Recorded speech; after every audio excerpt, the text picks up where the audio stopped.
Yeah, so basically the particular network that I'm writing about as it relates, in the Diddy scandal to, the entertainment industry, or the segment that really tried to dominate hip hop, is very similar to that which I argue was connected to Epstein. So there's this group that was formed in 1991 by Leslie Wexner, who of course is Jeffrey Epstein's main patron from 1985 until 2008, just intimately connected. You can't really tell where one ended and one began, especially after Epstein got power of attorney over pretty much all of Wexner's affairs in the very early 1990s. But anyway, this group was created by him and Charles Bronfman in 1991. It wasn't reported on until like 7 or 8 years later by the Wall Street Journal. The Wall Street Journal referred to it as the study group or the mega group. And basically what you have is this group of billionaires who pretty much all have ties to the Likud party in Israel, and also in their own family histories. Most of the known members that are named in that Wall Street Journal article have some sort of tie to organized crime. So that, of course, includes the Bronfmans. That would include Wexner. And if the only member that I didn't write about having organized crime ties, because I didn't know it at the time in my book, was Lawrence Tish. But I found things since then, which are included in this article. So it's very interesting that you would have all of these figures sort of come together. They all seem to share organized crime ties. Some of them have intelligence affiliations. In the case of Tish, who had served in intelligence at one point. In the case of the entertainment industry, Tish owned CBS, which, controls Columbia Records and CBS Records and lots of other subsidiaries.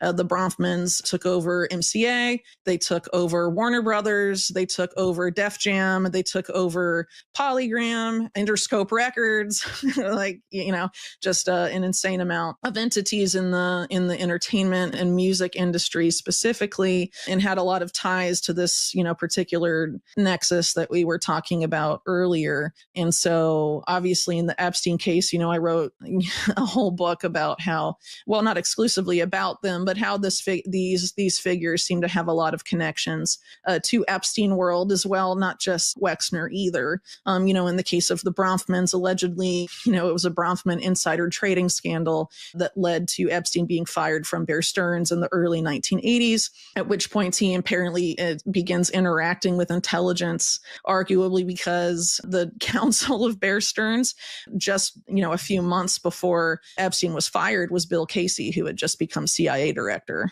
around that time for Reagan. And then this is when Epstein begins hiding and finding money for powerful people and, allegedly criminals, people like Adnan Khashoggi, who were intelligence connected arms dealers. And all of these figures in the 1980s, allegations of him arms trafficking with figures like Douglas Leese being involved in some of the Iran-Contra era arms trafficking, becoming involved with Israeli intelligence, being connected with Robert Maxwell. All of that is alleged to have happened with Epstein in the 1980s or so, also overlapping with when he sort of enters Leslie Wexner's inner circle, which is also interesting in and of itself because Leslie Wexner was, according to Columbus police, well, in this document, they heavily tried to suppress, but it's there. They suspected Wexner of involvement in the alleged mob-style murder of his tax attorney just days before his tax attorney was going to testify to the IRS. And also in that document, it basically details Wexner's ties to Genovese crime family interests. And so a lot of the crime family interests that pop up in the Epstein scandal, and also here in this at least first installment of, this investigation into Diddy, tend to be the Genovese crime family and the Gambino crime family. And actually, Sean Combs's father was apparently, a heroin trafficker tied to Gambino crime interests, allegedly also a federal informant. Diddy's been accused of being a federal informant. It's very possible Epstein was one as well, and somehow evaded charges for numerous things and got sweetheart deals because of his, alleged informing. Well, I think it's now admitted, deal as an informer. And there's a couple things throughout Combs's life, and beginning with the stampede. He was allegedly responsible in 1991. Charges for having guns at nightclubs, assault charges, things like that he supposedly wiggled out of and shouldn't have been able to. That could have been explained by some sort of, relationship like that. And generally, as I, look through my book, a lot of these historical examples of people that threw parties and filmed everything for the purpose of sex blackmail, something that, that Diddy's also accused of, there tends to be some sort of information sharing relationship with, law enforcement or intelligence agencies. It just tends to happen. Kind of a long and storied history in the music industry through like Roulette Records and figures like Morris Levy, who, for example, funded the first hip hop label, Sugar Hill. And so, there's basically been this unorganized crime effort to dominate those particular labels for some time. And Davis stands accused of people that were once close to, Combs and later became rivals. Like Suge Knight and also his bodyguard, former bodyguard Gene Deal, of sort of training Diddy in this using drugs and sex to control people. Right. And also allegedly Russell Simmons of Def Jam engaged in that same type of behavior and sort of mentored Diddy in that, because Russell Simmons was obviously important, not just for Diddy, but also for Andre Harrell at Uptown Records. And that's how, Diddy, Sean Combs, first entered the music industry. And Russell Simmons is interesting for a few reasons. One of the reasons I point out that it hasn't really gotten a lot of coverage is his very early connection in the 1990s. Obviously, Def Jam was successful by then. He became very involved with this guy who later became a famous Hollywood director named Brett Ratner, who, along with Simmons, has been accused of committing sex crimes. And so now Simmons is like in Indonesia evading charges, and Ratner immigrated to Israel to avoid lawsuits related to sex assault. They're both accused separately and accused of engaging in that type of activity together. And Ratner's kind of an interesting figure, at least in recent years, because he teamed up with Steve Mnuchin's Hollywood studio to create, through his company he created with the Australian billionaire James Packer, Rat Pack Entertainment. James Packer is a major focus of the Netanyahu corruption trial currently. A lot of that is, kind of mentioned in the piece, but there's a lot there to pick on. And Ratner was basically offered the opportunity to immigrate to Israel, apparently by Netanyahu, because a week before he did so, he was Netanyahu's guest of honor at the UN alongside Alan Dershowitz, the former Epstein defense lawyer. So quite an interesting array of special guests to have at your UN speech. And Ratner and Packer were actually recently at Mar-a-Lago dining with Musk and Trump. And apparently Ratner is trying to make his Hollywood comeback after being banished, basically because of all the litany of, sex assault claims against him. He's directing the new Melania Trump documentary that's supposed to air on Amazon at the end of the year, on which Melania is an executive producer. So that'll be really objective. Yeah. And then oddly, around the same time, James Packer buys this property neighboring Mar-a-Lago in Florida that had previously been reserved for like the Secret Service and close friends of the Trump family. So interesting that a major figure in the Netanyahu corruption trial, who became Netanyahu's neighbor, and that's part of what the charge is about, is now kind of repeating the same thing. And one of the reasons I think Brett Ratner is really interesting and his team up with Russell Simmons is interesting is because Brett Ratner is very much involved with sort of the heir to Mayor Lansky, Al Malnick, who's this Miami businessman who's basically credited, by mainstream media too, as inventing this way for Lansky and sort of other mobster bank figures like Tibor Rosenbaum, developing these ways to sort of launder money for organized crime from illicit into legitimate ventures, and created these banks in the Bahamas and all of that to do so. And Ratner they're adopted son and adopted father. They're like very, very, very close. They have a lot of weird ties also, the two of them, to, Michael Jackson's final years. And according to Jackson, an attempt to sort of take away his stake in the Beatles music catalog, and a lot of really weird industry stuff there. But basically the ties to organized crime are pretty extensive. Brett Ratner claims to have been walked home from school in middle school personally by Lansky. Doesn't really make a lot of sense, but that's his claim, and his ties to Al Malnick are kind of significant. So, in looking at a lot of these figures, there seem to be a lot of organized crime ties. And, honestly, and I try and make this pretty clear in my book as well, organized crime, despite the public perception that's been developed, did not magically disappear in the 60s and the 70s and 80s. Arguably, went and the organized crime figures rebranded as philanthropists and as multinational corporations and as oligarchs. And because of this system that was developed allegedly by Malnick, but also others, they're able to sort of launder money from illicit into these legitimate ventures. And so that illicit money pumps up these legitimate ventures and allows them to become hugely successful and dominate their respective industries, among other things, or buy out competitors and consolidate. And because of, a lot of the legislation that was passed in the Reagan, Bush, and Clinton eras, and so on, industry consolidation was allowed to progress to points that were previously unthinkable in the United States, creating, basically quasi semi-monopolies in a lot of our industries to the benefit of a relatively small clique of oligarchs who dominate the country now. And what I sort of note in the piece is that there's allegations from a couple sources that beginning in 1991, there were efforts within the music industry to culturally engineer hip hop to promote violence for the purpose of benefiting private prison corporations. And some of those allegations have been pooed over the years because of a difficulty in finding a direct connection between the music industry and the private prison companies. But MCA was involved in a covert operation called the Promise, that's remembered today as the Promise software scandal during the Reagan administration, that involved organized crime as well, not just intelligence and CIA and Israeli intelligence connections. And one of the main companies that was part of that, along with MCA, was Wackenhut. And so Wackenhut is now GeoCorp, the Geo Group, which is the second biggest private prison company. And it was at the time, all of this was allegedly happening in the early 1990s. So there is absolutely important connections there that really should be explored. And one of the allegations by people that have made this claim in the past about this move by record companies specifically is that there were, these private prison companies were going to wait for hip hop to be culturally engineered in the more violent direction before launching IPOs. And Wackenhut's division that ran its private prisons, WCC, waited until the passage of the 1994 Clinton crime bill to have its IPO, oddly enough. And Clinton, as well as Reagan, have very extensive ties to the Wasserman family.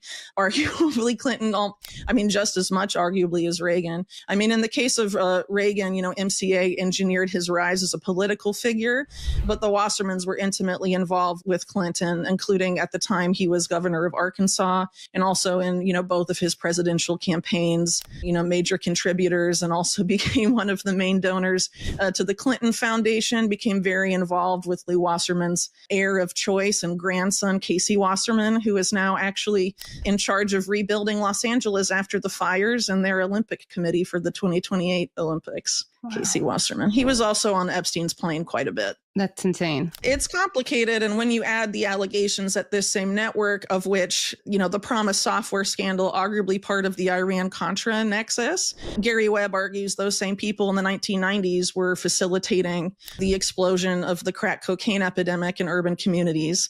And then other figures from the same nexus, as I mentioned earlier, were using these weird connections that sort of bubbled up in the 1996 presidential election that were investigated by Congress. That's remembered as Chinagate, but it's really this Iran-Contra crowd gun running again. They were facilitating the passage of all these, smuggling of all these illicit weapons that had been banned in the U.S.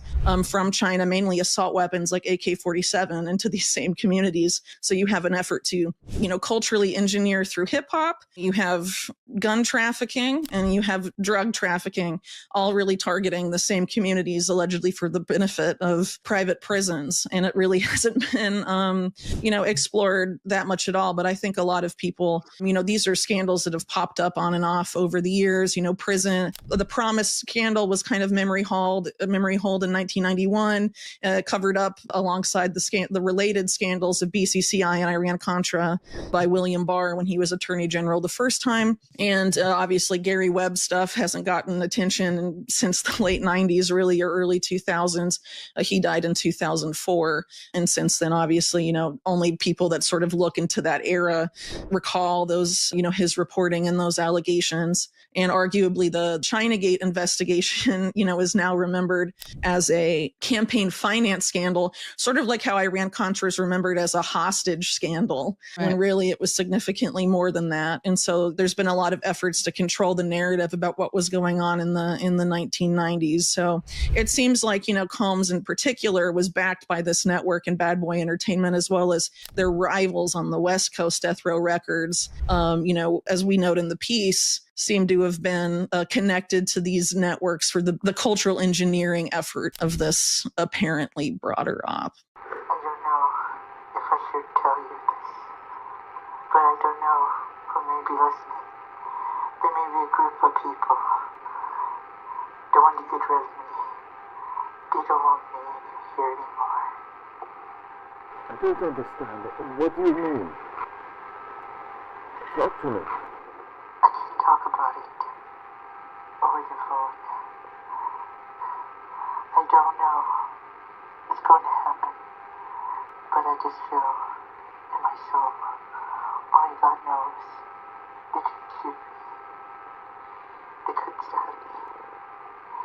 They could frame me and say I overdosed you with drugs. They can do a lot of things.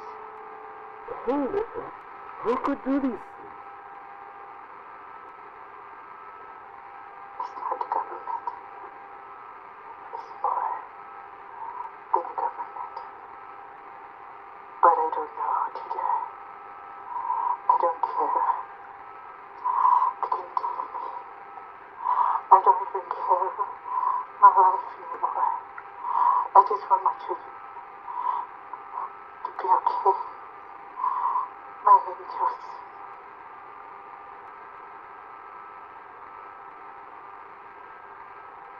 I want them to be safe. Michael. I gotta go.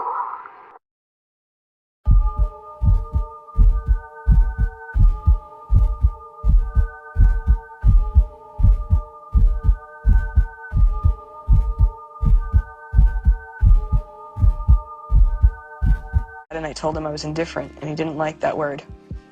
And he cried. And then the final part of the conversation was him telling me that he felt that that someone was going to try and kill him to get a hold of his catalog and his estate.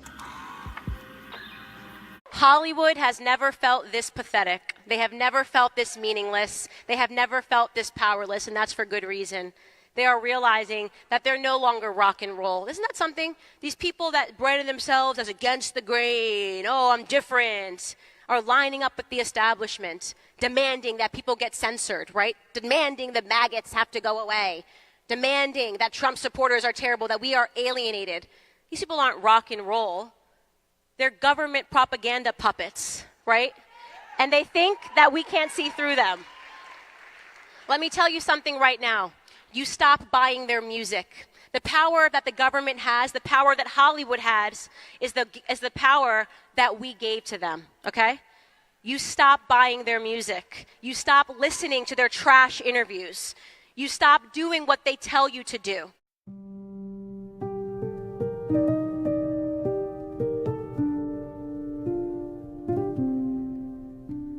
The moonlight falls on an empty street.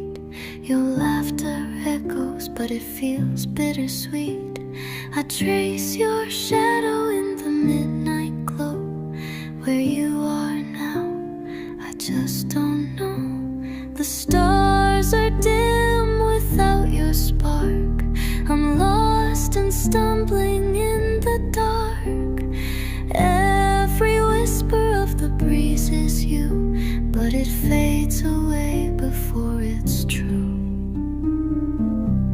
I miss you, my angel. Where did you fly?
Your heart's so